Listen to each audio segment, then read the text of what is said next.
मी 5 मिनिटं बुकिंग पासल्यानंतर तुम्ही तुमच्या मार्गाने कामावर दुकानावर जा। मागच्या काही दिवसापूर्वी भुशी डॅमच्या मागील बाजूला म्हणजे जो भुशी डॅम किंवा ज्या पायऱ्यांवरती अनेक पर्यटक येत आहेत, याच्या बाजूची जागा म्हणजे साधारणतः 2 किलोमीटर अंतरावरती पुण्यातील काही पर्यटक या ठिकाणी आल्यावरती अचानकपणे पाण्याचा जो काही प्रवाह वाढला आणि त्यामध्ये दुर्दैवी अशी घटना घडली आणि त्या घटनेनंतर संबंधित पुणे जिल्ह्याचे जिल्हाधिकारी सुहासजी दिवसे, त्यानंतर पर्यटन विभाग असेल, फॉरेस्ट विभाग, नगर परिषदेचे चीफ ऑफिसर या सर्वांनी परवा दिवशी म्हणजे साधारणतः आज बुधवार, मंगळवार, सोमवारी सकाळी येऊन दुपारच्या वेळेपर्यंत मला वाटतं साधारणतः 4-5 वाजेपर्यंत पाहणी केली आणि अचानकपणे मंगळवारी सकाळी या ठिकाणी सर्व बांधकाम माझ्या दुकानदारांनी जे काही पत्र्याचं शेड उभं करून आपला रोजीरोटी सुरू होती ते सगळं तोडायचं काम केलं।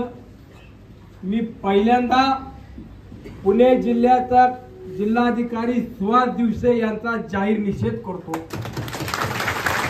कुठल्याही प्रकारची माहिती किंवा कुठलाही कालावधी न देता जी काही कारवाई केली, ही कारवाई करत असताना प्रत्यक्षात माहिती घ्यायला पाहिजे होती किंवा आपण कारवाई करत असताना जिथं घटना घडली त्या घटनेचा किंवा त्या ठिकाणचा आणि या भुशी डॅमच्या पायऱ्या किंवा या परिसराचा काही संबंध आहे का हे देखील पाहिलं नाही, कुठलाही विचार केला नाही आणि येऊन डायरेक्ट आदेश दिले। आणि काल साधारणतः 10-11 वाजता काही वेळेस 10 वाजता सुरुवात केली ना, 7-8 वाजता 10 वाजतापर्यंत आम्हाला माहिती मिळाली की या भागामध्ये कारवाईला सुरुवात केली आहे। मी कलेक्टरांशी संपर्क करत होतो, त्यांच्याशी 12-12:30 वाजता माझा संपर्क झाला आणि त्यांना सांगितलं की तुम्ही कारवाई पहिली थांबवा, तिथल्या नागरिकांना मला विश्वासात घेऊ द्या, त्यांचं म्हणणं काय आहे ते मला जाणू द्या, तुम्ही डायरेक्ट कारवाई करण्याचे आदेश दिले आणि 2 दिवस 8 दिवस जरी मुदत द्यायची का नाही द्यायची, का आपल्याला कारवाई करावी लागेल का नाही लागेल, हे सगळ्या बाबी मला आणि आपल्या सर्व डिपार्टमेंट मधल्या अधिकाऱ्यांना जाऊन पाहू द्या आणि त्यानंतर तुम्ही कारवाई करा। त्यांनी मला सांगितलं मी तुम्हाला 24 तासाची मुदत देतो। म्हणजे 24 तासाच्या ऐवजी आम्हाला 48 तास करून द्या। त्यानंतर ना मी बघतो सांगतो असं करून 2 वाजून गेले तरी कुठल्या सूचना दिल्या नाही, 3 वाजले तरी कुठल्या सूचना दिल्या नाही आणि 3:30 वाजता मी त्यांना फोन करतोय, त्यावेळेला मला सांगितलं की मला तिथं फोनवर रेंज नाही, आमच्या अधिकाऱ्यांशी संपर्क होत नाही। म्हणलं मी तुमच्याशी संपर्क करतोय, तुम्ही ज्या अधिकाऱ्यांशी संपर्क करताय मी त्यांच्याशी सुद्धा बोलतोय आणि जर तुम्हाला मी सांगून सुद्धा कारवाई करायचीच असेल तर तुम्ही कारवाई सुरू करा, कारवाई चालू ठेवा। मी आता अधिवेशनामध्ये या बाबतीत काय दखल घ्यायची ती दखल घेतो। अधिवेशनामध्ये मला जिथं आवाज उठवतो तो उठवल आणि इथून मी पुण्याला येणार आहे, तुम्ही कारवाई सुरू ठेवा असं सांगितलं। त्यांनी ती कारवाई बंद केली। मला सांगायचं एवढंच आहे की जिल्हाधिकाऱ्यांनी प्रांत त्यांच्या खालचे अधिकारी आहेत त्यांना ज्या काही सूचना केल्या त्यांनी सुद्धा प्रत्यक्षात या ठिकाणी येऊन पाहायला पाहिजे होतं।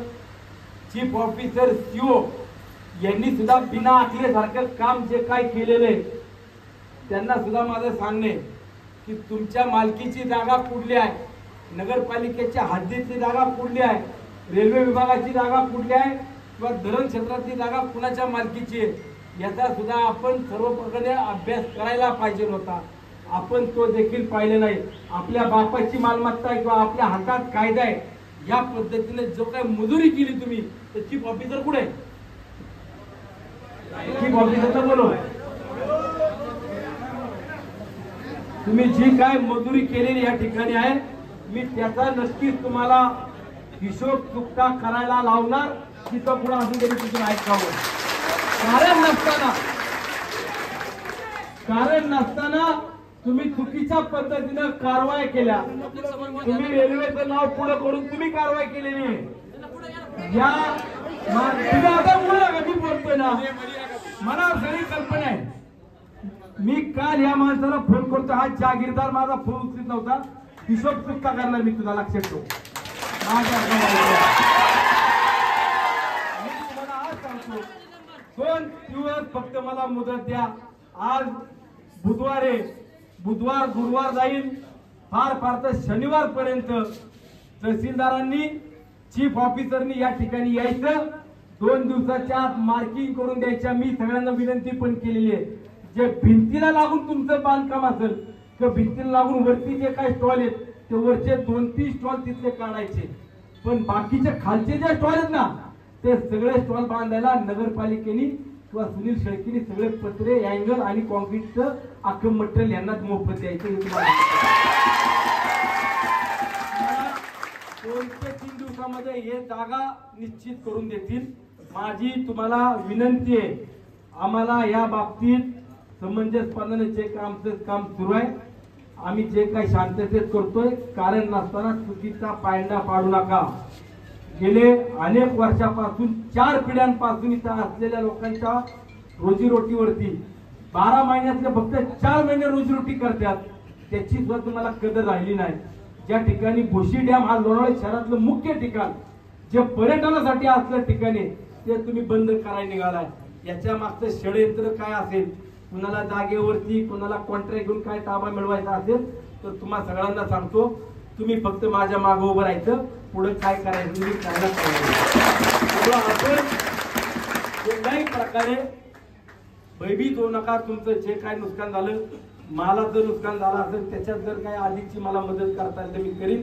परंतु तुम्हाला जे काही स्टॉल उभे करायचे त्याकरता लागणारे पत्रे असतील, अँगल असेल, जे काय मटेरियल लागेल तेवढं मटेरियल मी तुम्हाला 2 दिवसामध्ये पोस्ट करेन.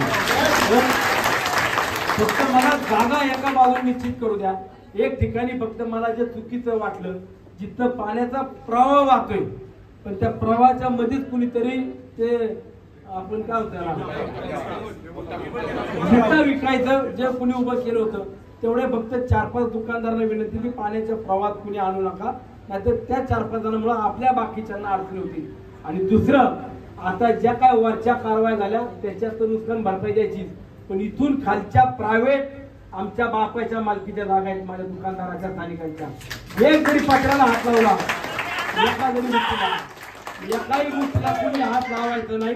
मी स्पष्टपणे सांगतो, बाहेर मालकीचे आहे, वर्षातले 4 महिने 6 महिने व्यवसाय करतायत. जर अतिक्रमण अधिकचं वाटलं, रोडच्या मध्ये वाटलं तर तिथं आम्ही सहकार्य करू. आम्ही म्हणत नाही की तुमच्या अतिक्रमणाला आम्ही पाठिंबा देतो किंवा होऊ द्या अतिक्रमण, पण चाललंय व्यवस्थित, सुरक्षा ते करतायत.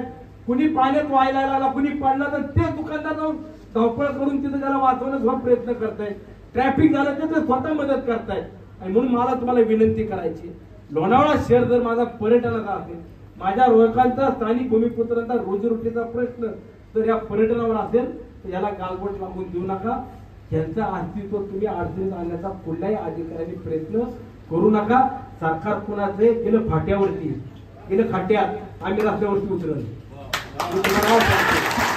रस्त्यावरती उतरलो तर तुम्हाला अडचणी निर्माण होतील. एक दिवस लोणावळा बंद करून हायवे रोड बंद केले ना तर सगळ्यांची पळती होईल. आम्हाला त्या भानगडीत तुम्ही त्या मार्गाने आम्हाला जायला लावू नका. तुम्हाला माझी सूचना आहे. माझ्या आया बहिणींना सांगतो, तुमचं जे काही नुकसान झाले ते नुकसानाची किंमत द्यायचं काम सुनील शेळके करील. तुम्हाला अडचणी जे काय तिथं आता सगळं मोडले, पायऱ्या मोडल्यात, रस्ता तोडलाय, त्याला कशा पद्धतीने व्यवस्थित करायचं 4 दिवसाच्या आत तुमचं काम सुरू करून अवघ्या 8 दिवसात तुम्हाला मी पूर्ण करू. आता बाकीच्या चर्चा तुम्ही काय करू नका.